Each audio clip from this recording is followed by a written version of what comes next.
லஞ்சுக்கு சாதம் சைட் டிஷ்ன்னு பண்ணி குடுக்கணும். ஆனா சமைக்கிறதுக்கு ரொம்ப நேரம் எடுக்கக்கூடாது அப்படின்னு நினைச்சீங்கன்னா, கண்டிப்பா இந்த லஞ்ச் காம்போவ ட்ரை பண்ணி பாருங்க. டக்குன்னு செஞ்சு முடிச்சிடலாம். அதே சமயம் டேஸ்ட்டுமே செம சூப்பரா இருக்கும். வாங்க எப்படி பண்றதுன்னு பார்க்கலாம்.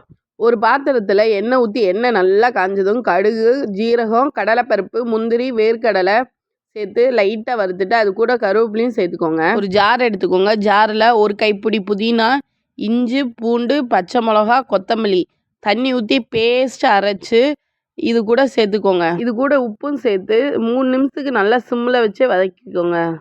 ஆற வச்ச சாதத்தை இது கூட போட்டு நல்லா மிக்ஸ் பண்ணிக்கோங்க. நல்லா மிக்ஸ் பண்ணதும் இந்த மாதிரி வந்துருச்சுன்னா அவ்வளோதான், டேஸ்டான புதினா சாதம் ரெடி. லஞ்சுக்கு டக்குன்னு பேக் பண்ணிடலாம். சிம்பிள் அண்ட் டேஸ்ட்டாக சோயா 65 எப்படி பண்ணுறதுன்னு பார்க்கலாமா வாங்க.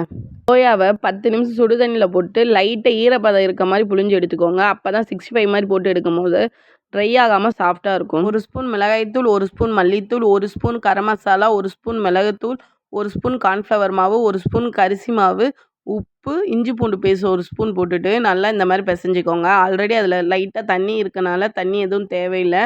ஈரப்பதம் இருக்கனால அதே சரியாக போயிடும். இந்த மாதிரி பிசைஞ்சு தனியாக எடுத்து வச்சுக்கோங்க ஒரு 10 நிமிஷம். ஒரு பாத்திரத்தில் பொரிக்கிறதுக்கு ஏற்ற மாதிரி எண்ணெய் ஊற்றிட்டு எண்ணெய் நல்லா காஞ்சதும் மசாலா தடவி வச்சுருக்க சோயாவை இந்த மாதிரி கொஞ்சம் கொஞ்சமாக போட்டு 2 நிமிஷம் கேப் விட்டுட்டு திருப்பி போட்டு திரும்பி 2 நிமிஷத்துக்கு ஒரு டைம் இந்த மாதிரி பரட்டி விட்டுக்கோங்க. பரட்டி விட்டு பொரிச்சு எடுத்தால் டேஸ்டான சோயா 65 ரெடி.